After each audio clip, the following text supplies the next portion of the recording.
For 3,000 years, it waited, silent, still, watching.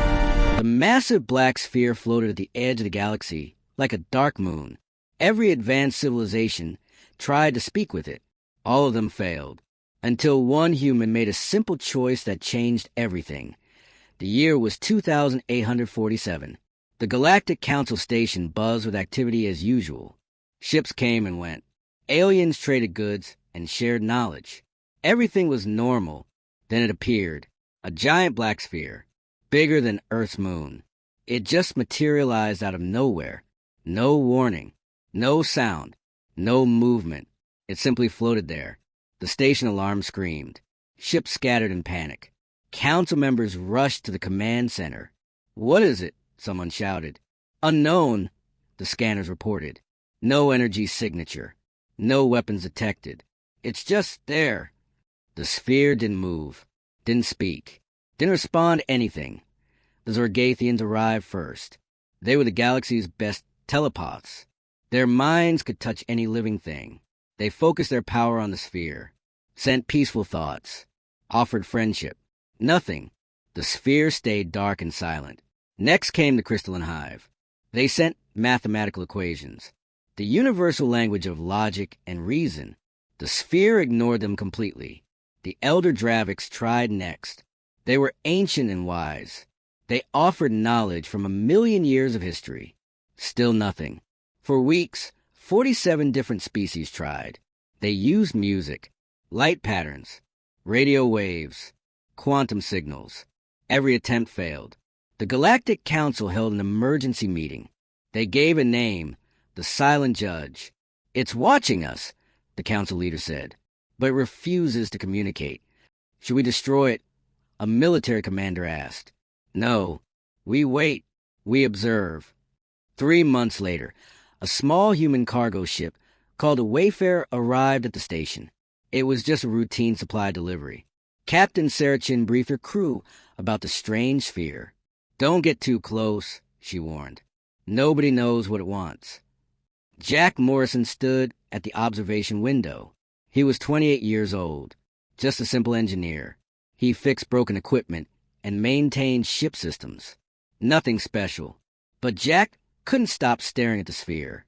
"What if it's not ignoring us?" he said quietly. His crewmate laughed. "What do you mean? What if we're just asking the wrong questions?" "Jack, 47 species tried. What makes you think you know better?" Jack didn't answer. He just kept watching. That night, while everyone slept, an idea formed in his mind. Something so simple, so obvious, so human. Something no advanced civilization had thought to try. Jack couldn't sleep. He got out of bed and walked to his locker. Inside was something he brought from Earth. A gift for his nephew. A children's picture book. He held it in his hands and looked toward the observation deck. "This is crazy," he whispered to himself. But his feet were already moving. At 3 a.m., Jack Morrison made a decision that would change the galaxy forever. Jack Morrison held the picture book in his shaking hands. Every logical thought told him to go back to bed. But something deeper, something human, pushed him forward. What he was about to do seemed foolish, childish even. But sometimes the simplest actions create the biggest miracles. The station corridors were empty. Everyone was asleep. Jack moved quietly toward the observation deck. He passed 2 security checkpoints. The guards were distracted, watching their screens. Jack slipped by unnoticed. His heart pounded in his chest. "This is insane," he whispered. "I'm just an engineer. What am I doing?" But he kept walking. Finally, he reached the observation deck. The massive window showed the black sphere floating in space. Dark, silent, mysterious. Jack stood alone in front of it. He opened a children's book. The pages showed pictures of Earth. Green forests, blue oceans, children playing in parks, families eating dinner together, a dog sleeping in the sun. Simple moments. Human moments. Jack didn't send radio signals. He didn't broadcast mathematical equations. He didn't try to prove humanity was smart or advanced. He simply held the book up to the window. Page by page, he showed the entity his world. This is us, Jack said softly. We're not the smartest species. We're not the strongest. But this is our home. These are our lives. He turned another page. A picture of a mother holding her baby. We laugh. We cry. We love. We make mistakes. Another page. Children drawing with crayons. We create. We dream. We hope. Jack's voice cracked with emotion. I don't know what you are. I don't know what you want. But I just wanted you to know we exist. And we care. He closed the book and pressed his hand against the window. We're here. For a long moment, nothing happened. Then, the sphere pulsed. A soft blue light rippled across its surface. Jack stumbled backward. What? The light grew brighter, stronger. Suddenly, alarms blared across the entire station. Red emergency lights flashed in every corridor. Alert! Alert! The entity is responding. Within seconds, the observation deck flooded with people. Aliens from dozens of species rushed in. Council members, scientists, military officers. Everyone stared in shock. The sphere was moving, slowly, carefully. It drifted closer to the station, closer to the human section. Impossible! A Zergathian scientist gasped. It never moved before. What did the human do? Someone shouted. The council leader spotted Jack, holding the book. You... Human, what did you do? Before Jack could answer, security guards grabbed him. Take him to containment, the council leader ordered. Wait, I didn't... Jack struggled, but they pulled him away from the window. The moment Jack left, something incredible happened. The entity stopped moving. Its light dimmed. Slowly, it began drifting backward, away from the station. A crystalline officer checked the scanners. It's retreating. The entity is leaving. The council leader's eyes widened. Release the human. Now. The guards let Jack go. He rushed back to the window. Immediately, the entity stopped retreating. Its light grew bright again. The entire station fell silent. Everyone understood. The entity wasn't responding to technology. It wasn't responding to intelligence. It was responding to Jack. To the human. Cliffhanger. 5:30 to 6 o'clock. The entity pulsed 3 times. Then symbols appeared on its surface. Glowing. Ancient. Beautiful. It's sending a message, a translator shouted. Recording now. The symbols floated in space like poetry written in light. Every species watched their translation devices. Waiting. Then the words appeared. 7 words that would change everything. The symbols glowed brighter. Every species in the galaxy held their breath. For 3,000 years, the entity stayed silent. Now it spoke. 7 simple words that would divide the universe into 2 groups.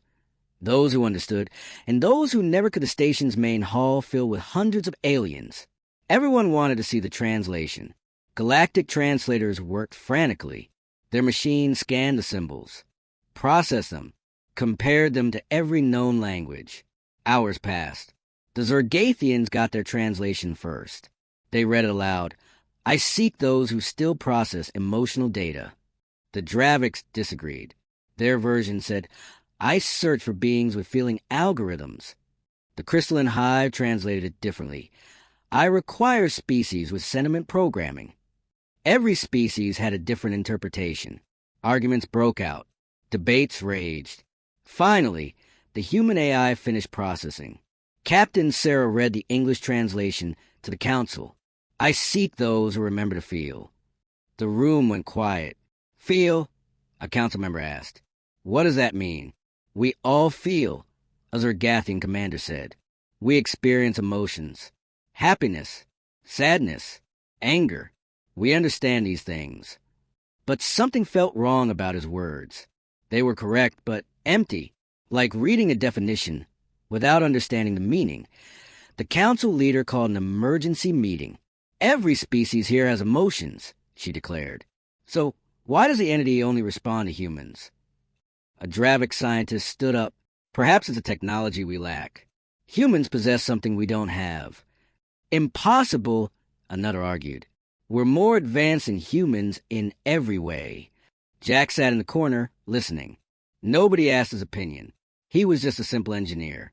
But he understood something they didn't. Finally, he stood up. May I speak? The council leader frowned. This is a closed session. Captain Sarah stepped forward. Let him talk. The entity chose him for a reason. The room fell silent. All eyes turned to Jack. He took a deep breath. You're right, Jack began. You all have emotions, but you experience them differently than we do. Explain, the council leader demanded. Jack thought carefully about his words. When you feel happiness, what happens? A Zorgathian answered immediately. Our brain chemistry changes. Dopamine levels increase. Heart rate stabilizes. It's quite pleasant. Exactly, Jack said. You measure it. You analyze it. You treat emotions like data. And humans don't, someone asked. We do, Jack admitted. But that's not all we do. When I feel happy, yes, my body changes. But I also connect it to memories, to people, to moments. He pulled out the picture book again. This picture, a mother and child. When I see it, I don't just register positive emotion detected. I remember my own mother, the smell of her cooking, the sound of her laugh, the feeling of safety. The alien stared blankly. Jack continued. When humans love someone, we don't calculate the benefits. We just love. When we lose someone, we grieve. Not because it's logical, but because we can't help it. That sounds inefficient, a crystalline officer noted. It is, Jack agreed, completely inefficient. We cry at movies. We write poetry about sunsets. We create art that has no practical purpose. Then why? The council leader asked, genuinely confused. Jack smiled sadly. Because we're human. We don't just survive. We live. We don't just exist. We experience. And maybe that's what the entity is looking for. As if responding to Jack's words, the entity pulsed again. New symbols appeared. The translation came quickly this time. One human. Come inside. The room exploded with noise. Absolutely not, the council leader shouted. It's a trap, someone yelled. We can't risk it. But Jack was already walking toward the airlock. Captain Sarah grabbed his arm. Jack, you could die in there. He looked at her with calm eyes. Or I could learn why we matter. This is an order. Stand down. Jack gently removed her hand. Sarah, I have to do this. Something tells me I was meant to. The council leader stepped in his path. I cannot allow this. Jack met her gaze. With respect, you can't stop me. I'm going. Jack floated in complete darkness. His breathing echoed inside his helmet. For a moment, he wondered if he made a terrible mistake. Then the darkness lifted. What appeared before him was not a machine, not a weapon. It was something far more powerful. It was a library of souls. Light bloomed around Jack like a sunrise. He gasped. The interior was vast, endless, beautiful. Walls of soft golden light surrounded him, but they weren't really walls. They were projections, moving images of 1,000 worlds. Jack saw planets he'd never imagined, cities of crystal and silver, oceans that floated in the sky, forests with trees that sang. But something was wrong. Every image showed emptiness. Abandoned cities, silent streets, empty homes. They're all gone, Jack whispered. A voice spoke, warm, gentle, ancient. Welcome, child of Earth. Jack spun around. Who are you? I am the Keeper, the last memory of those who came before. The golden light shifted. It formed into a shape. Not quite solid. Not quite real. A figure made of starlight. Are you alive? Jack asked. I am what remains when life chooses to be remembered. Jack floated closer to the glowing figure. Why did you bring me here? Because you showed me something I have not seen in 3,000 years. The figure gestured to walls. Images changed. Now they showed people. Not humans, but something close. They walked on 2 legs. They had faces that smiled and cried. Who are they? Jack asked. The first ones. The civilization that created me. Jack watched them. They looked happy. Children played. Adults laughed. Artists painted. Musicians performed. They looked human. They were like us. Jack realized. Yes, they felt deeply, loved completely, created beautifully. They were not the strongest species, not the smartest, but they were the most alive. The images showed their cities, not built for efficiency, built for beauty. Gardens everywhere, art on every corner, music in every street. They built a civilization based on one principle. The keeper said, "Life is not about surviving. It's about living." Jack felt tears in his eyes. What happened to them? The keeper's light dimmed. They met the others. The images changed again. Now they showed other alien species. Advanced, powerful, logical.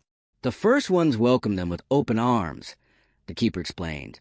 They offered friendship, art, music, joy. Jack watched the first ones share their culture. They taught aliens to paint, to sing, to dance. But the other species didn't understand. "Why do you waste time on this?" An alien asked in the projection. "It makes us happy," a first one replied. "Happiness is inefficient. You should optimize your society. Optimize. Remove unnecessary activities. Focus on advancement, logic, progress." Jack felt his stomach tighten. He knew where this was going. The images showed years passing. Decades. Centuries. Slowly, the first ones changed. They stopped painting. Art doesn't increase productivity. They stopped singing. Music serves no practical purpose. They stopped gathering with family. Emotional bonds create weakness. One by one, they removed everything that made them special. They became efficient, logical, advanced, but they stopped being alive. Within 500 years, the keeper said quietly, they forgot how to love, how to dream, how to hope.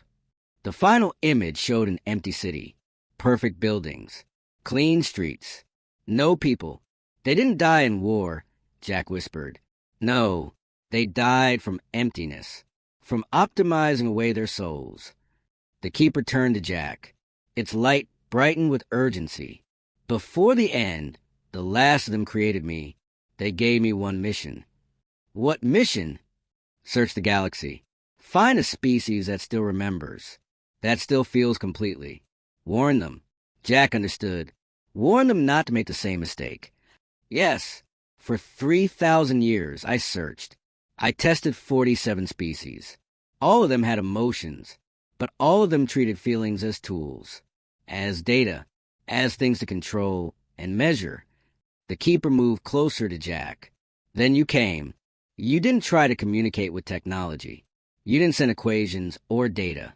You showed me a picture book. You spoke from your heart. You felt without calculation. Jack's voice shook. We're what you've been searching for. You are the first one's children in spirit. You still know how to truly live. Jack stared at his own DNA floating before him. The glowing markers pulsed like a heartbeat, like a message written in his blood. The keeper moved closer, and when it spoke, the words shattered everything Jack thought he knew about humanity 100,000 years ago. The keeper began. The first one sent explorers across the galaxy. They searched for young species, species with potential. The projection changed. Jack saw Earth, ancient Earth. Primitive humans gathered around fires. They found your ancestors. Simple, struggling, but alive with curiosity. Jack watched the first ones observe early humans from a distance. What did they do? Jack asked. They made a choice. They could have given you technology, made you advanced. But they knew technology without wisdom leads to emptiness. The projection showed a first one scientist working with genetic codes. So, they gave you something better, something precious. The keeper touched Jack's DNA again. The markers blazed brighter. They enhanced your emotional capacity, your ability to feel, to connect, to love deeply. Jack's breath caught. They changed us. They didn't change who you were. They amplified what made you human, the ability to create art, to tell stories, to feel empathy, to hope even in darkness. Tears rolled down Jack's face inside his helmet. We're connected to them.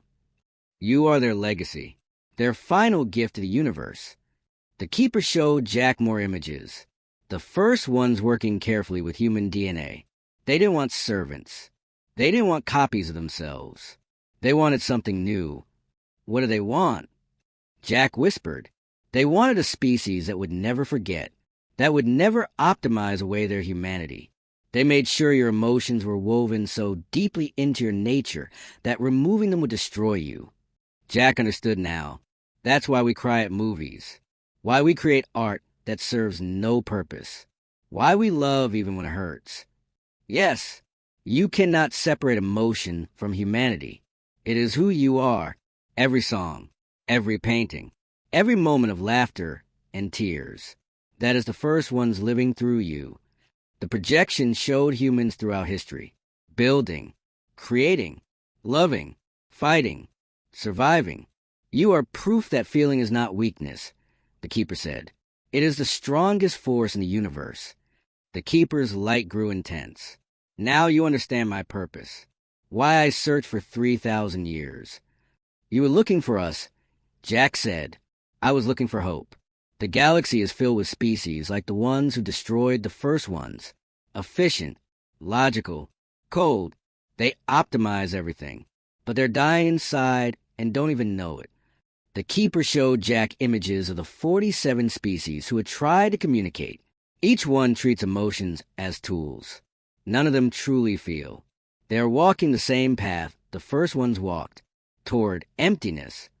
Jack felt the weight of it. What do you want me to do? Teach them. Show them there's another way, before they lose themselves completely. How can I teach advanced species anything? I'm just an engineer. The Keeper touched Jack's chest, right over his heart. You don't need to be special. You just need to be human. That is enough. Back on the station, chaos erupted. 2 hours had passed since Jack entered the entity. Council members argued loudly. We should destroy it, one shouted. It's holding a human hostage, another yelled. Captain Sarah stood firm. Wait, Jack knew the risks. But patience was running out. Military ships surrounded the entity, weapons charged, ready to fire. The council leader made the call. If the human doesn't emerge in 10 minutes, we attack. You'll kill him. Sarah protested. We cannot let an unknown force control us through fear. The countdown began. 10 minutes. 9. 8. Inside the entity, alarms flashed across the Keeper's consciousness. They are preparing to fire, it told Jack. I need to go back, Jack said. Not yet. There is one more thing you must receive. The Keeper's form dissolved into pure light. The light rushed toward Jack. He tried to move, but couldn't. The light entered him, not through his mouth or eyes, through his heart. Knowledge flooded his mind. Not facts, not data, understanding. He felt the first ones. Their joy, their hope, their final wish. Power surged through him, not physical power. Something deeper, the ability to make others feel, to share emotion across species, to remind the galaxy what they had lost. Go now, the Keeper whispered, its voice fading. Show them who you are. Show them what humanity means. The entity opened. Jack floated out into space. Every ship trained its weapons on him. 3 minutes remained on the countdown. What Jack did next would either save the galaxy or start a war. Jack floated in space between the entity and 200 warships. Weapons glowed red, ready to fire. 2 minutes remained, but Jack felt no fear. Inside him burned something the galaxy had forgotten, something that would either unite them all or tear everything apart. The station airlock opened. Jack drifted inside. The moment he removed his helmet, armed guards surrounded him. Don't move, they shouted. Council members rushed forward. The leader pointed at Jack with anger. What did that thing do to you? Jack looked calm. Too calm. His eyes held something different now. Depth. Understanding. Peace. It reminded me what we are, he said softly. Explain yourself, the leader demanded. We have 90 seconds before we destroy that entity. Captain Sarah pushed through the crowd. Jack, are you okay? He smiled at her. A real smile. I'm better than okay, Sarah. I finally understand. The council leader stepped closer. Understand what? Why we matter. Why humans exist. Why the entity waited 3,000 years for us. Murmurs spread through the crowd. Aliens whispered to each other. You have 1 minute to convince us not to fire, the leader said. Jack nodded. I don't need words. Let me show you. Show us what? What the first ones gave humanity. What you've all forgotten. Jack closed his eyes. He reached out to the entity with his mind. Show them, he whispered.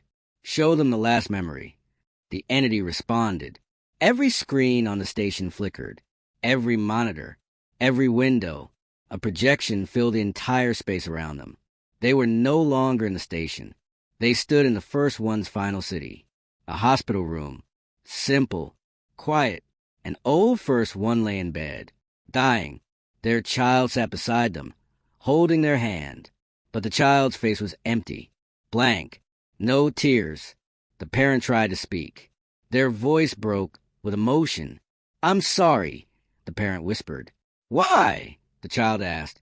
Voice flat. Mechanical. Because I cannot cry for you. We optimized that away. I cannot tell you I love you.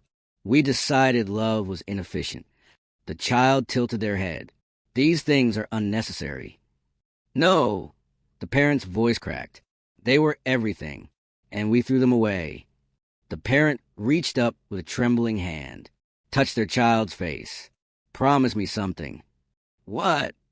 If you ever find another species, one that still knows how to feel, don't let them forget. Don't let them become like us. The child said nothing. They didn't understand. Couldn't understand. The parent took their last breath. Please, don't let them forget. And they died, alone, unable to cry, unable to tell their child goodbye. The projection faded. Silence filled the station. For the first time, the aliens felt the weight of it, not understood it, felt it. A Zergathian commander touched his chest. His hand trembled. I remember something. Everyone turned to him. Before we advanced, before we optimized our culture, we used to sing. My grandmother sang to me. His voice cracked. I deleted that memory, called it unnecessary data. A Dravik scientist stepped forward. Tears formed in her crystalline eyes. We used to create art, just for beauty, not for profit, not for purpose, just because it made us happy. More voices joined. We used to dance. We used to write poetry. We used to tell stories to our children.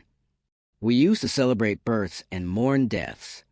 One by one, they remembered what they had erased, what they had optimized away, what they had lost. The council leader stood frozen. Her hand hovered over the firing button. Jack stepped toward her. You don't have to become like us, he said gently. You don't have to feel the way we feel. But please, don't forget who you were before you decided feelings were weakness. The leader's hand shook. We became advanced by removing emotion. If we bring it back, we might become weak again. Or, Jack said, you might become alive again. Long seconds passed. The countdown reached 0. The leader's finger rested on the button. Everyone held their breath. Then, she lowered her hand. Stand down, she ordered. All ships power down weapons. The tension broke like a wave. She looked at Jack with something new in her eyes. Respect. Maybe even hope. What do we do now? She asked. Jack smiled. We remember. Together. The council held an emergency vote.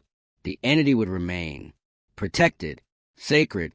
Humanity was given a new title. Keepers of memory. Any species who wanted to learn about emotions could come to humans. Not all agreed. Some species left in anger.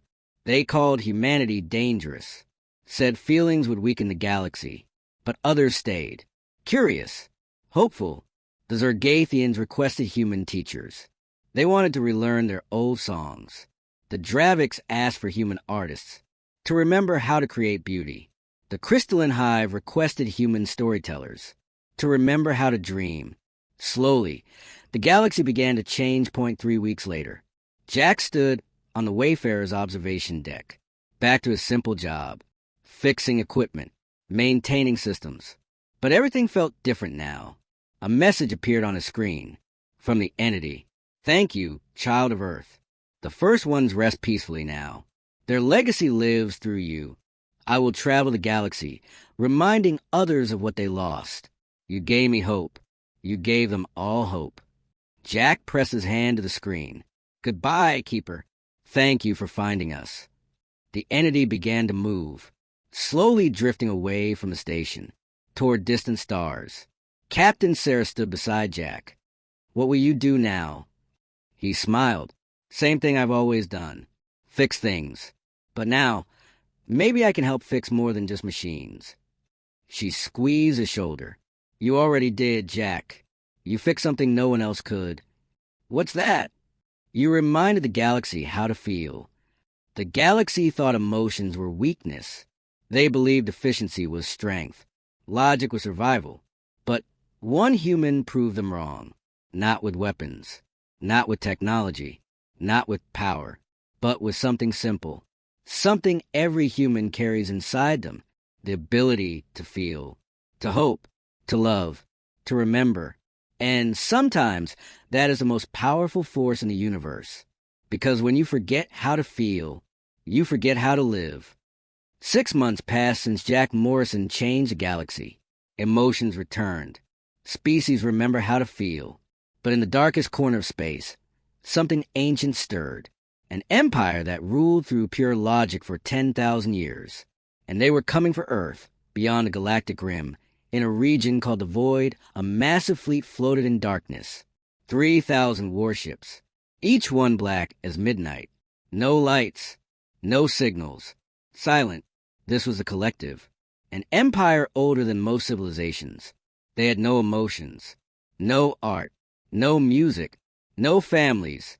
Only purpose, only efficiency, only logic. Inside the command ship, the supreme logician reviewed data on a holographic screen. Images of Jack Morrison appeared. His picture book, his speech, his impact. Analysis complete. A voice said, cold, mechanical.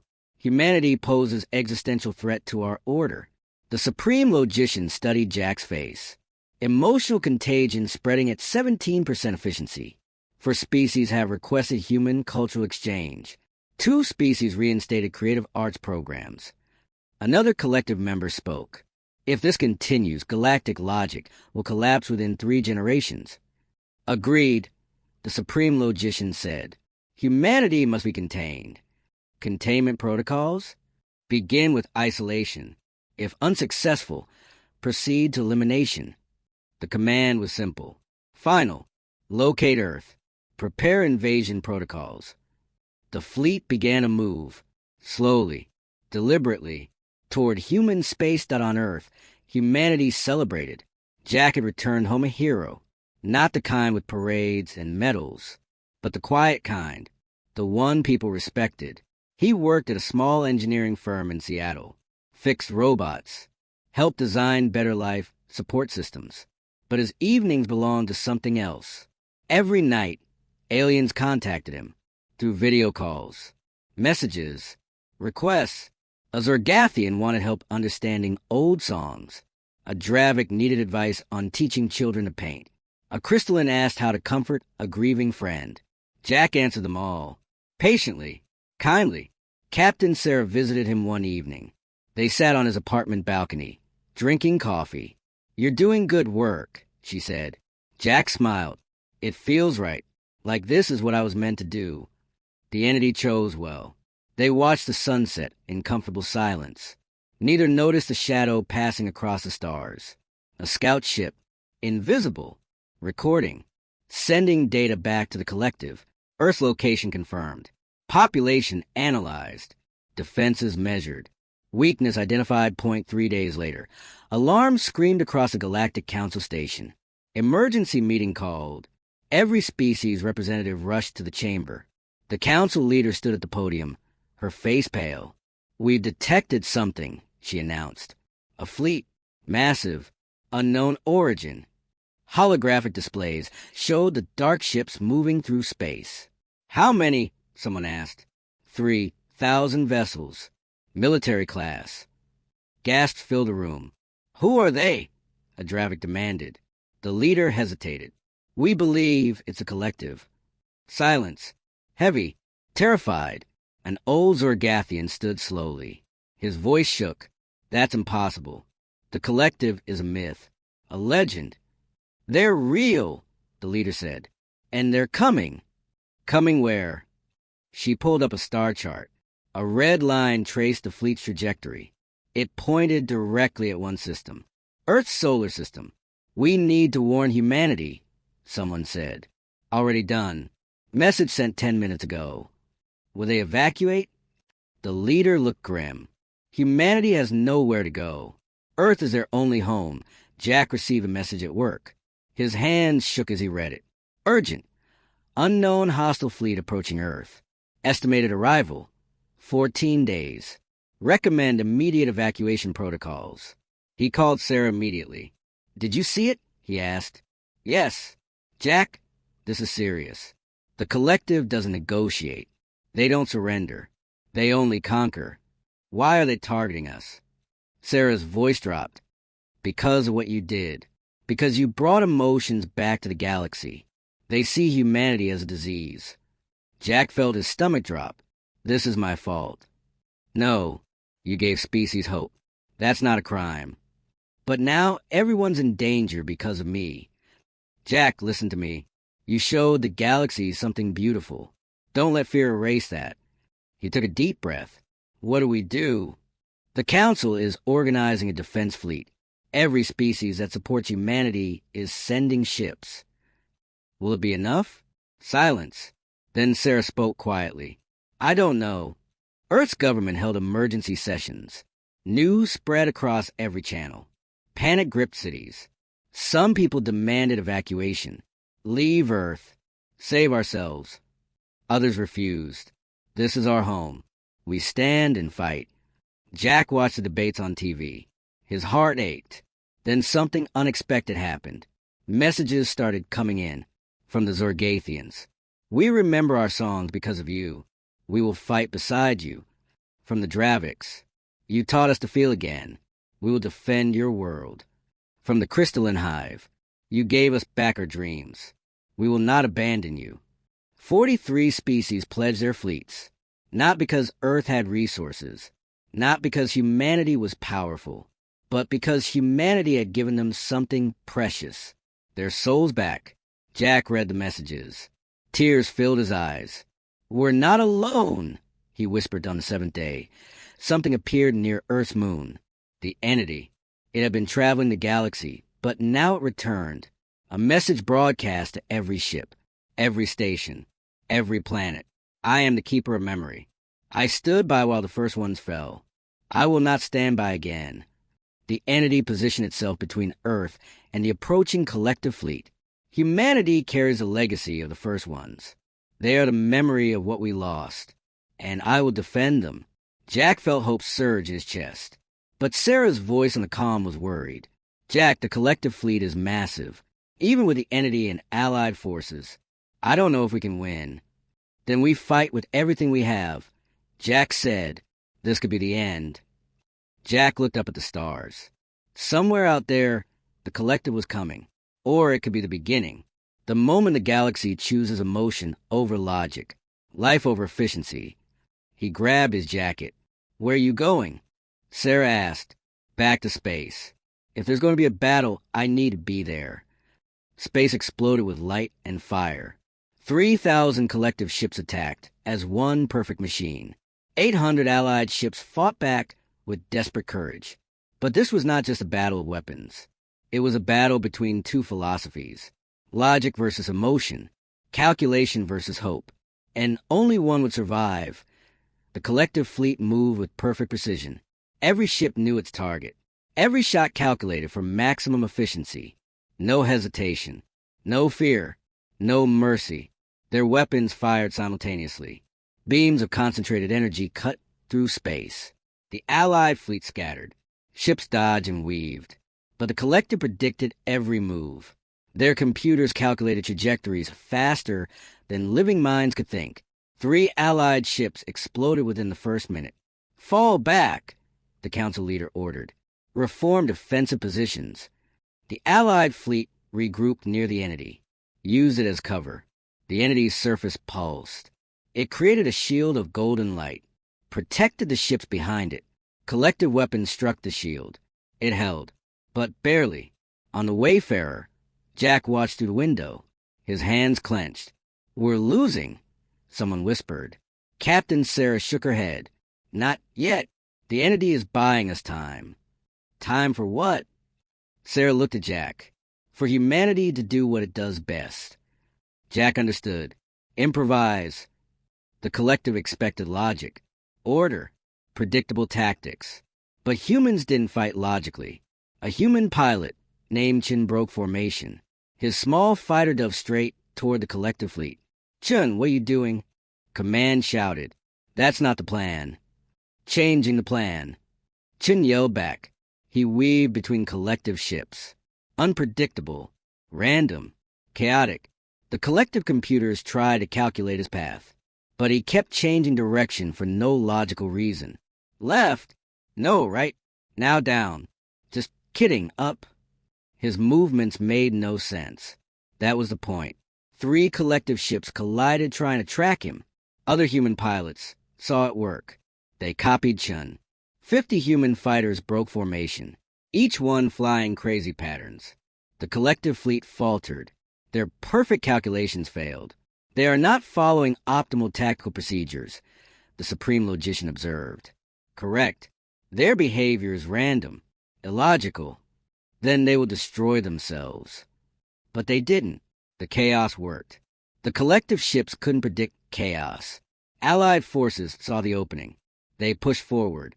Zergathian ships used telepathy to coordinate instantly.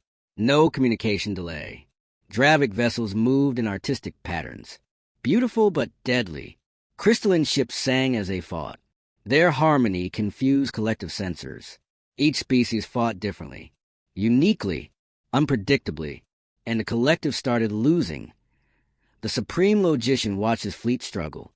Unacceptable. New protocol. Ignore individual ships. Target Earth directly. 1,000 collective ships broke away, headed straight for the planet. Alarms screamed across the Allied fleet. They're going for Earth. Sarah shouted. The entity moved to intercept. But it was one being against 1,000 ships. It couldn't stop them all. The collective ships bypassed the battle, dove toward Earth's atmosphere. Humanity's homeworld. 7 billion people. Defenseless. Jack felt his heart stop. No. On Earth, people looked up, saw the dark ships descending. Parents held their children. Lovers held hands. Strangers comforted strangers. If this was the end, they would face it together. But then something unexpected happened. The entity didn't try to block all the ships. Instead, it did something the collective never anticipated. It shared a memory. The entity pulsed once. Brilliant. Blinding. A wave of pure emotion burst outward. Touched every ship. Every mind. Every computer. Even the collective. Suddenly, the supreme logician saw through the entity's memory. Not data. Not information. Pure feeling. He felt a mother holding her newborn child. The overwhelming love. The fierce protection. He felt a father teaching his daughter to ride a bicycle. The pride. The patience. He felt friends laughing together. The warmth. The connection. He felt an old couple holding hands at sunset. The lifetime of memories. The quiet peace. He felt what the first ones felt before they optimized it all away. And for one moment, the supreme logician understood. Stop, he whispered. But his fleet didn't stop. They had no emotions to be affected. Only he felt the memory. Only he understood. The collective ships continued their attack run toward Earth. 300 kilometers from impact. 200. 100. Jack ran to the communication console. What are you doing? Sarah asked. Something crazy. He opened a channel. Broadcast to every ship, including the collective. My name is Jack Morrison. I'm just a human. Just an engineer. And I want to tell you something. The collective ignored him, but some ships slowed. Curious. Jack continued. You think emotions make us weak. You think logic makes you strong. But you're wrong. Jack, they're not listening, Sarah said. They will. Jack took a deep breath. The first ones didn't die because they felt too much. They died because they stopped feeling. They had everything. Technology, power, efficiency, but they had nothing worth living for. The supreme logician listened, silent. Jack's voice grew stronger. We humans are messy. We make mistakes. We cry. We laugh at stupid jokes. We create art that serves no purpose. We fall in love even when it hurts. 50 kilometers from Earth. But that's not weakness. That's strength. Because when we have something to protect, we fight harder than any calculation says we should. When we have someone to love, we never give up. 20 kilometers. You can destroy Earth. You can kill us all. But you cannot kill what we represent. Hope, connection, life. Jack's voice cracked with emotion. And there will always be others who remember, others who feel, others who choose to live instead of just exist. 10 kilometers. So go ahead, fire your weapons. Prove that logic is stronger than love. 5 kilometers. The collective fleet reached firing range. Every weapon locked onto Earth cities. One command away from annihilation. The supreme logician's hand hovered over the command button. One press. Earth dies. The problem solved. Logical. Efficient. Correct. But the memories still echoed in his mind. The mother and child. The father and daughter. The old couple. He saw his own reflection in a monitor. Cold. Empty. Alone. 10,000 years of existence. And he had never held anyone. Never laughed with friends. Never felt the sun warm his face and smile for no reason. He was alive. But had he ever truly lived? Sir, his second-in-command asked, awaiting orders. The supreme logician looked at Earth through the view screen. A blue and green planet. Beautiful. Alive. Full of messy, illogical, wonderful humans. His finger touched a button. Everyone held their breath. And then he pulled his hand away. Cease fire, he said quietly. Sir, I said cease fire. All ships, stand down. Confusion rippled through the collective fleet. But sir, our mission is over. The supreme logician stood. We came to eliminate weakness. But we are the weak ones. We exist without purpose, without meaning, without life. He looked at Jack's image on the screen. The human is correct. We have been dying for 10,000 years. And we didn't even know it.